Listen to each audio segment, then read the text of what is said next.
This is a reusable menstrual disc. Believe it or not, it will fit inside your vagina. So let's talk about how to get it up there.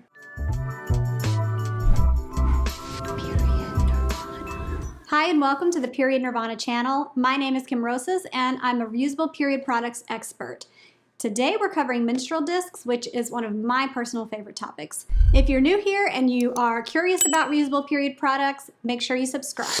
Period Nirvana is my educational resource for helping you learn how to use and succeed with menstrual cups and discs. If you need guidance on picking one, the first place I would go is the Period Nirvana quiz. That's just on periodnirvana.com and it'll help you find the right cup or disc for you.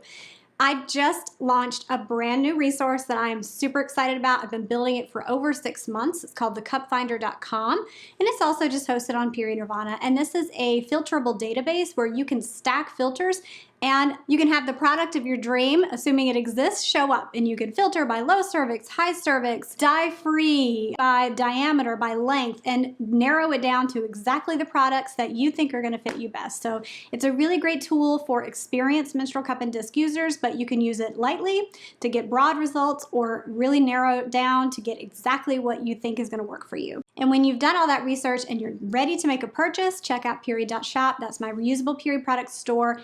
If you support period.shop, you are directly funding the free educational content that I provide here on YouTube and my other social media channels, so thank you. All right, let's do it. If you're new here and you don't know what a menstrual disc is, here is your very quick lesson. Menstrual discs are reusable period product care that can be worn up to 12 hours at a time. Discs are worn at a different part of the body than menstrual cups. Menstrual cups sit lower in the vaginal canal. Menstrual discs sit in a higher part of the body that is above the vaginal canal, below the cervix. This is called the vaginal fornix, and it is a mostly one-size-fits-all area, so that is why most discs are one-size-fits-all. If you do have a lower cervix, you want to look for maybe a smaller diameter disc, and I do have a video called How to Pick Your Menstrual Disc Size if you need more guidance. And even though this is not a removal video, to pull out your disc, I will quickly show you with the Hello Disc.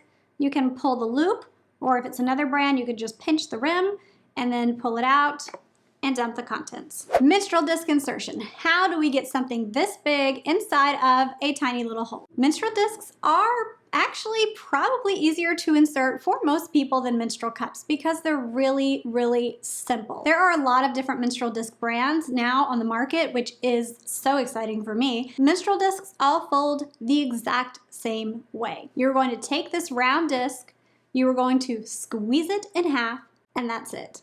There's no origami fold, there is no 7-fold, it is just a straight squeeze to give you this figure 8 shape. And that is gonna take this very large object that of course everyone is like, how is that gonna fit? And it's gonna make it to be super slim, almost as slim as a tampon for really easy insertion. And then of course, when it's where it needs to be, it's going to open up. If you are continuing to struggle with inserting your disc, or you just want to start with a super easy experience, you can always try a water-based lubricant. It's very important that it's water-based, not silicone, because silicone is not compatible with using on silicone discs. Just take a little bit and apply it to the top of the rim, rub it around. Adding a little bit of lubricant just kind of makes things have less friction, which is the point of lubricant, and gets it in there nice and smooth. Depending on the brand you're using, a lot of menstrual discs are like this one, completely round. This brand Flex has a notch that is gonna go in first into your body because it helps like kind of narrow the shape. Then you're gonna have discs like the Cora Disc and the Saalt Disc. These are notch style discs, meaning they have this little grip section. That is to help you remove it. When you insert the disc, you want that notch to go into your body last. So it still folds the same way. You just want to make sure that you pay attention to where the notch is when you insert it. Now, notch style discs are known to, in some people, kind of rotate during wear. You're gonna wanna keep this as centered as you can during insertion. However, that's probably not going to make a difference if the disc is gonna rotate in your body during wear. It's probably going to rotate in your body during wear. There are other discs that have some directionality to them. This one is the Ziggy. It has a little ridge, so you want that to go in last. Nixit, totally round. You can insert this in any direction. It does not matter. Lumma Disc It is round, but if you keep the stem on it, you do want to make sure that when you fold it to insert, the stem goes into your body last, because this is what you're going to use to help retrieve it. And the Hello Disc, this is also one you want to pay attention to. When you insert it, the tab goes into your body last, no matter which way you're wearing it. If you're wearing it tucked, if you're wearing it flipped, or if you're wearing it drop down, you want that to go in last, because this is what you're using to remove it. But they're all gonna fold like this. Let's talk about inserting it while folding, because there is some dexterity involved, and because every menstrual disc has a different firmness level, some discs are gonna be easier for you to kind of hold and fold while you insert, and some might need an extra hand. So there are some guiding tips for keeping it folded while you insert. So if you are doing it one-handed, I would start by squeezing this top part of the disc to make sure it is quite narrow, and then just literally walk it in while holding it and keeping it pinched. This way, while you're inserting, the disc is not expanding too early. So you continue to hold it and pinch it until you get it in, and that is with one hand. Depending on the shape and the firmness, that's gonna make a big difference in helping you get it in. The Hello Disc kind of has a rounded rim, and so if you are struggling to insert that, that is gonna be especially important to really continue to hold this and walk it in to keep it folded like that. Look at this. So easy. Now, the thing about notch discs that I like is that you do have a little something to continue to push on while you're inserting. It has like a little bit more firmness to it, so that can be helpful, like that. Softer discs can be a little bit easier for one-handed insertion to keep folded, but what can happen with a softer disc is that it doesn't have as much firmness, and it might feel like it's kind of collapsing as you are pushing it. For a two-handed insertion, this is for people who are really struggling to keep the product folded while they're inserting. It is, opening as they're inserting, and their hands don't have quite enough dexterity to sort of do it one-handed while pushing. So what I do for some discs, and what I know a lot of other people will do, is start with one hand. You are holding this tip while you insert to keep it from unfolding during insertion. And this is something you can really do with a leg up. Pinching it, you are inserting it like that.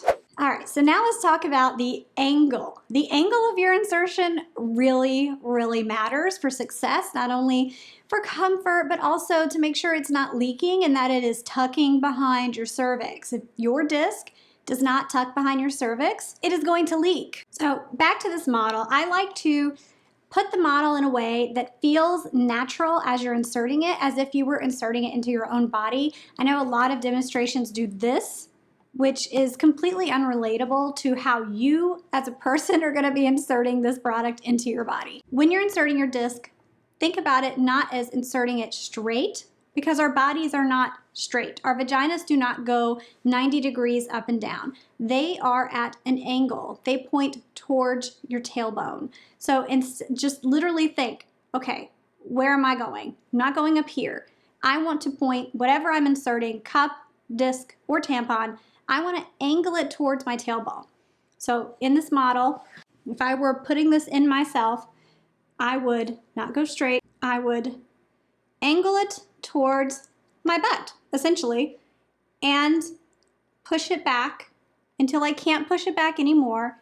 And then that's when I tuck the front edge. If you suspect or have been told that you have a tilted cervix and that it might be tilting towards your back wall, what you want to do is imagine that when you are inserting your disc, you are scooping. You are inserting downward like this so that you get it tucked underneath. Now, unfortunately, not everyone with a retroverted backward-facing cervix is going to be able to use a menstrual disc because there's not enough space to tuck it behind the cervix. As if you don't get it tucked, it's going to leak. And there are some anatomy limitations, essentially, if you are someone who is in that position. So it's really something you're not going to kind of know until you try, unfortunately. However, if you do have a back-facing cervix and it's not too far back, you can succeed by doing the scooping method. But yeah, you want to scoop it underneath the cervix as you are inserting it. And while this is not something I have tried, I did want to share a tip that someone shared in the Period Nirvana Facebook community when they were struggling with one of the discs. Once they got the disc into a certain position and this bottom edge of their disc just was having some trouble fitting, they would go from side to kind of almost roll it in the rest of the way. So I can't say personally if that's going to work, but it is worth a shot if you are struggling, and that is a really nice shout out to the Period Nirvana Facebook group if you're having troubleshooting issues. That is what we discussed there. If you're looking for help, it's a great place to find that advice. We've talked about folds, we've talked about angles. Now let's talk about tucking. The reason a menstrual disc stays in place during your activities, your day, whatever you're doing, is that it is tucking behind your pubic bone. And every model is going to be a little bit different, but there is a little bone here in the front of your pelvis that your disc is essentially tucked behind, and it is kind of like a shelf.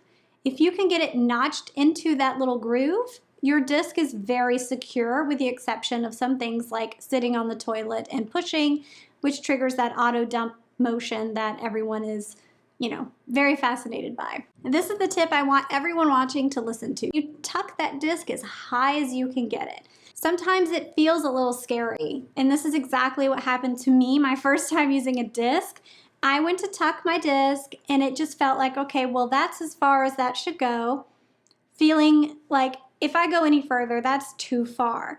And, if you have a high cervix especially, when you start pushing this front edge up, it starts feeling like it's further than you're gonna ever be able to reach. And we'll cover that in a second. You do really need to push that high, because if you don't, it's going to start slipping during wear, out of place because it's not tucked behind your pubic bone securely, or it's just barely hanging in there and it's going to get knocked out of place by something you're doing during the day, which is not a good thing when you're wearing it for period protection. Don't be scared. Take a finger or a thumb, get up in there, tuck that front rim as high as you feel like you can make it go. Don't make anything painful for yourself, just really tuck it. And if you get that disc tucked behind your pubic bone and it's the right fit for you, you are gonna have the whole day, hopefully, or many hours, depending on how heavy your period is, of very securely fitted disc wear. So I designed this model, and I really wanted to be able to show people this sort of unseen thing, the pubic bone and the disc tucking and the elasticity of the vaginal canal and why it all works. So once again, you're gonna angle it towards your butt as you insert, pinching, keeping it comfortable for you. And then once it's as high as it goes, take this finger and tuck it behind the pubic bone. And I can feel something tuck. Like I can feel it notch into place. That's not going to be for everyone, so it's hard to say you'll know because you'll feel it notch into place. Actually, that's not going to work for everyone. And anatomies are different. So for me, I have a very pronounced pubic bone, which is why I always find menstrual discs to be such a good product for me, and they fit so well and they stay so well. But bodies are different, and so if you don't have that kind of pronounced pubic bone, it might slip out of place more easily and you might be frustrated, and cups might be a better fit for you. And unfortunately, that's one of those things you kind of only find out after you've tried a disc. I know. And I promised that we were going to cover what happens if you have a super high cervix. If you know ahead of time that you have a high cervix and you are looking to try menstrual discs, you want to keep that in mind with your purchase, because it is very easy to tuck something into place to the point that if it does go high enough, you might not be able to reach that rim. So you want to look for a disc that has something that hangs down low, like a tampon string, for security. One is the Hello Disc. It has this long loop. You can grab it and pull. The other is the Lumma size high. They come in multiple sizes. They all have stems, but if you have a high cervix, you want the size high.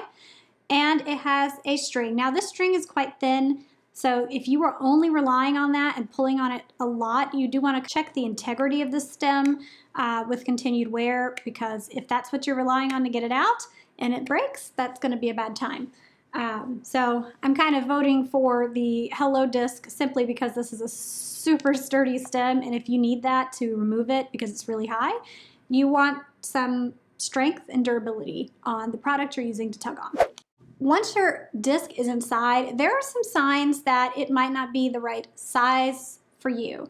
You would notice that you're having some leaks, or if the disc is over time slipping out of place, which you'll start feeling the front rim of the disc kind of low in your vaginal canal. You might have to go back in and tuck it. Sometimes this happens because the disc is too large of a diameter. Even though discs are one size fits most, when you use a disc that's too large, it's almost like a tightly wound up spring, and so you barely get it tucked into place here, but it's kind of like compressed into place. It has more rim than fits, and so at the first big movement you make, it can untuck, and that is a sign that it might be too large for you.